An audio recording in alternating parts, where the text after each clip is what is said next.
और चलिए सबसे पहले बात उपचुनाव की करेंगे। रामदास सोरेन के निधन से खाली घाटशिला सीट पर हो रहे उपचुनाव में जेएमएम की ओर से सोमेश सोरेन ने नॉमिनेशन दाखिल किया। सीएम हेमंत सोरेन इस मौके पर मौजूद रहे और घाटशिला की जनता से सोमेश सोरेन को विजयी बनाने की अपील की। आपको ये पूरी रिपोर्ट दिखाते हैं।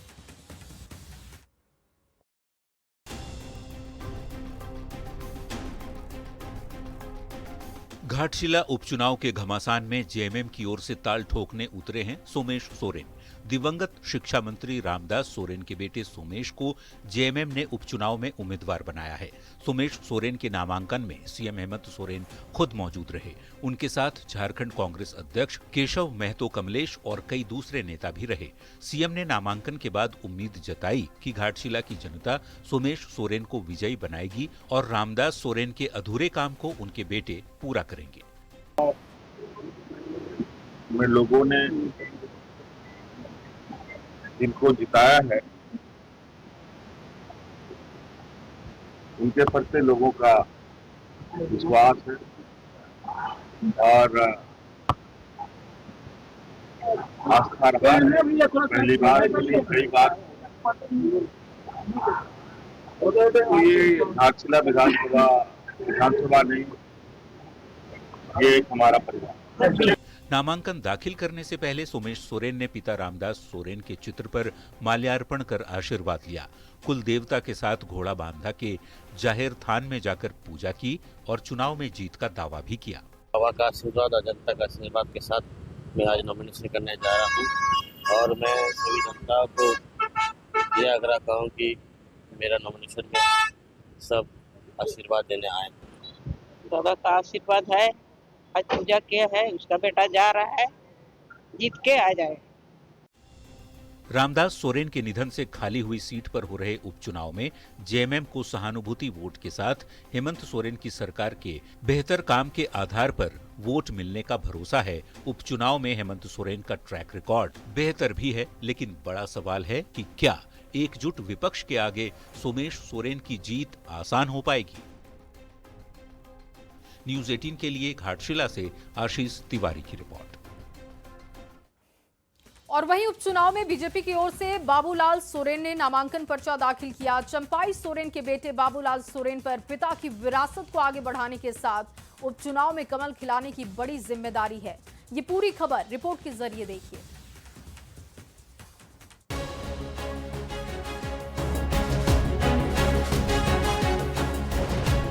घाटशिला उपचुनाव का रण सज चुका है। बीजेपी की ओर से पूर्व सीएम चंपाई सोरेन के बेटे और विधानसभा चुनाव में उम्मीदवार रहे बाबूलाल सोरेन को चुनाव मैदान में उतारा गया है। बाबूलाल सोरेन ने शुक्रवार को घाटशिला विधानसभा उपचुनाव के लिए नामांकन दाखिल किया। इस दौरान एनडीए के सभी बड़े नेता मौजूद रहे। बाबूलाल सोरेन ने नामांकन दाखिल करने के बाद उपचुनाव में जीत का दावा किया। लोग जनता का बीच में रहा है। निश्चित तौर पर भारतीय जनता पार्टी गरीबों का, दलितों का, आदिवासी पार्टी है। तो हर गुजरात में भारतीय जनता पार्टी रहता है, तो निश्चित तौर पर उपचुनाव में घाटशिला विधानसभा से कमाल मिलेगा और भारी मतों से हम लोग विजय बनेंगे। बाबूलाल सोरेन के नामांकन के दौरान एनडीए की ओर से एकजुटता का संदेश दिया गया। हेमंत सोरेन की नीतियों और कार्यकलापों पर जमकर विरोध जताया गया। साथ ही उपचुनाव के नतीजे आश्चर्यजनक होने का दावा भी किया गया। मैं कह सकता हूँ घाटशिला के जो चुनाव परिणाम होगा वो आश्चर्यजनक होगा। मंत्र क्या निकालना है कि वे लोग इस सरकार से उब चुके हैं। अब झारखंड को लुटेरों से बचाना, भ्रष्टाचारियों से बचाना, घुसपैठियों से बचाना है। और राज्य के अंदर एक साल इस सरकार का वर्तमान पूरा पिछला 5 साल, तो मैंने यही कहा कि गैर जवाबदेह सरकार के खिलाफ में और एक भ्रष्ट सरकार के खिलाफ में जनादेश की अपील हमारी रहेगी और हमें भरोसा है कि लोग ऐसे विषय पर खड़े होंगे। कौन से कोई इससे सरकार के मार्ग में हम लोग बाधा नहीं खड़ा करेंगे, मगर सरकार अगर मदमस्त हाथी की तरह चल रही है तो उस पर अंकुश लगाने का काम ये घाटशिला का चुनाव कर सकता है। इसीलिए एनडीए इस चुनाव को जीतना चाहता है। जो बड़ी बड़ी बात, वादा, घोषणा करके जो जनता की गाढ़ी कमाई को लूटते हैं और धोखा देकर के वोट लेने का काम करते हैं, जनता इस बार झारखंड मुक्ति मोर्चा के लोक लुभावन नारे पर नहीं आने वाली है।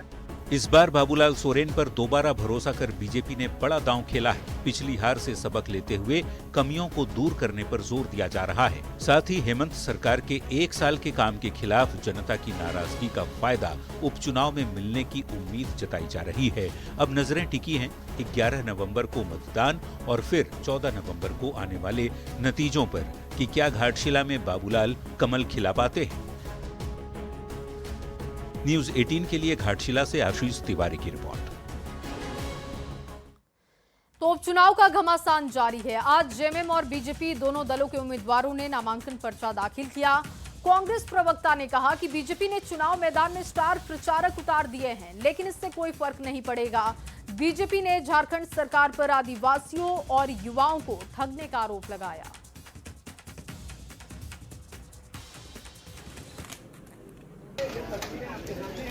कि भारतीय जनता पार्टी इस राज्य में पूरी तरह मुद्दा विहीन हो चुकी है।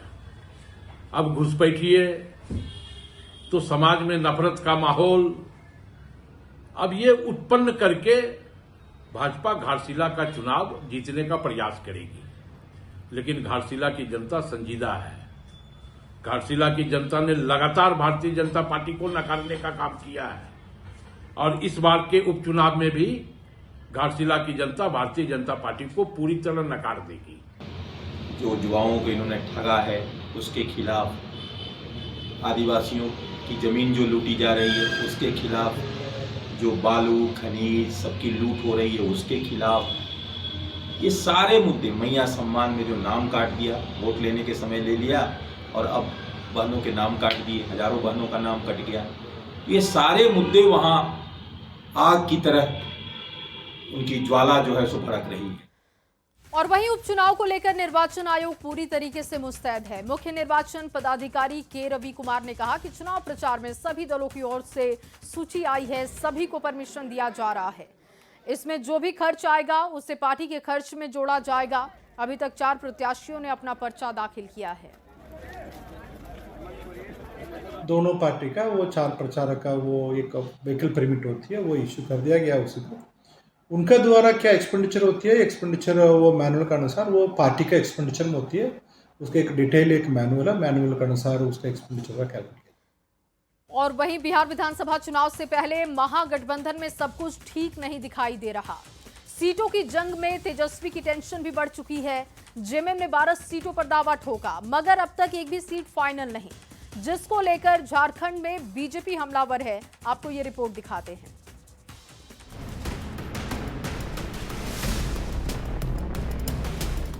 दो चरणों में हो रहे बिहार विधानसभा चुनाव के पहले चरण के लिए नामांकन का आखिरी दिन भी खत्म हो गया, लेकिन अभी तक इंडिया गठबंधन में सीट बंटवारे की फाइनल तस्वीर सामने नहीं आई है। उल्टे कुछ सीटों पर गठबंधन के सहयोगी दलों में फ्रेंडली फाइट के आसार हैं। जेएमएम को अभी तक एक भी सीट देने का ऐलान नहीं हुआ है, जिस पर तल्खी बढ़ने के आसार हैं। बिहार में जेएमएम 12 सीट का दावा कर रहा है। इनमें तारापुर, कटोरिया, मनिहारी, झाझा, बांका, ठाकुरगंज, रुपौली, रामपुर, बनमनखी, जमालपुर, पीरपैंती और चकाई जैसी सीटें शामिल हैं। अभी तक सीट फाइनल नहीं होने पर जेएमएम का कहना है जल्द सीटों की घोषणा हो जाएगी।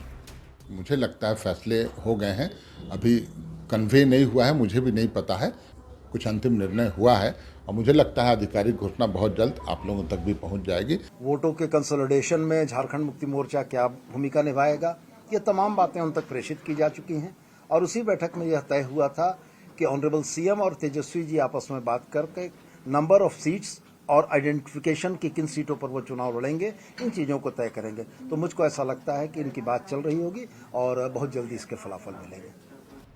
वहीं इस मामले पर बीजेपी ने तंज कसते हुए कहा, जेएमएम बिहार में कटोरा लेकर खड़ा है, लेकिन अभी तक एक भी सीट उसे नहीं मिल पाई है। बिहार में महागठबंधन लगातार सीटों की घोषणा कर रहा है, लेकिन झारखंड मुक्ति मोर्चा के हाथ में कुछ नहीं आ रहा। हमने तो पहले भी कहा था जेएमएम बिहार के चौराहे पर कटोरा लेकर खड़ा है और इसको कुछ भी कोई भिक्षामदेही कह रहा है, लेकिन उसको कोई देने वाला नहीं मिल रहा। इससे पहले भी जेएमएम ने बिहार विधानसभा चुनाव के लिए महागठबंधन से साफ अल्टीमेटम दिया था कि यदि उन्हें सम्मानजनक सीटें नहीं मिलती तो वे अपने रास्ते पर फैसला लेंगे। अब सबकी नजरें इस बात पर हैं कि क्या इंडिया गठबंधन जेएमएम की मांग को पूरा करेगा, ये वक्त अब गठबंधन के लिए इम्तिहान की घड़ी है। न्यूज़ 18 के लिए रांची से गौरव झा और संजय सिन्हा की रिपोर्ट। और अगली खबर चतरा से है, जहां पर पुलिस ने प्रतिबंधित नक्सली संगठन टीएसपीसी की कमर तोड़ दी है। एंटी नक्सल ऑपरेशन में नई दिशा पॉलिसी के तहत टीएसपीसी के एरिया कमांडर कुणाल और रोहिणी गंजू ने पुलिस के सामने सरेंडर कर दिया है। सरेंडर करने वाले दोनों नक्सली पर 1-1 लाख रुपए का इनाम था। नक्सली कुणाल पर चतरा और पलामू में 16 जबकि रोहिणी पर 10 से अधिक मामले दर्ज थे। इस मौके पर आईजी ने नक्सलियों से हिंसा छोड़कर रास्ता अपनाने की बात कही है। सरकार की नीति का लाभ उठाने और समाज की मुख्य धारा से जुड़ने की अपील की। जो सामाजिक तत्व हैं, जो मुख्य धारा से भटक गए हैं, उन सबको आह्वान करता हूँ कि आप भी जो है झारखंड सरकार की जो पुनर्वास और समर्पण नीति है उसका आप लाभ उठाएं और आप मुख्य धारा में आए, पारिवारिक जीवन का आनंद लें। अन्यथा पुलिस जो है इसी तरह से लगातार कार्रवाई करती रहेगी और जो भी इसमें अंजाम रखते हैं इस चीज़ों को ले जाएंगे। बच्चे उनको क्या उनको कहना यही चाहते हैं कि मुख्य धारा में आवे। मुख्य धारा में आने के बाद जो है से बहुत बड़ा जीवन का दान मिला है और झारखंड सरकार से अपना झारखंड ठीक है लाभ ले। और चलिए इसी खबर के साथ इस बुलेटिन में बस इतना ही। आप बने रहिए न्यूज़ 18 बिहार झारखंड के साथ।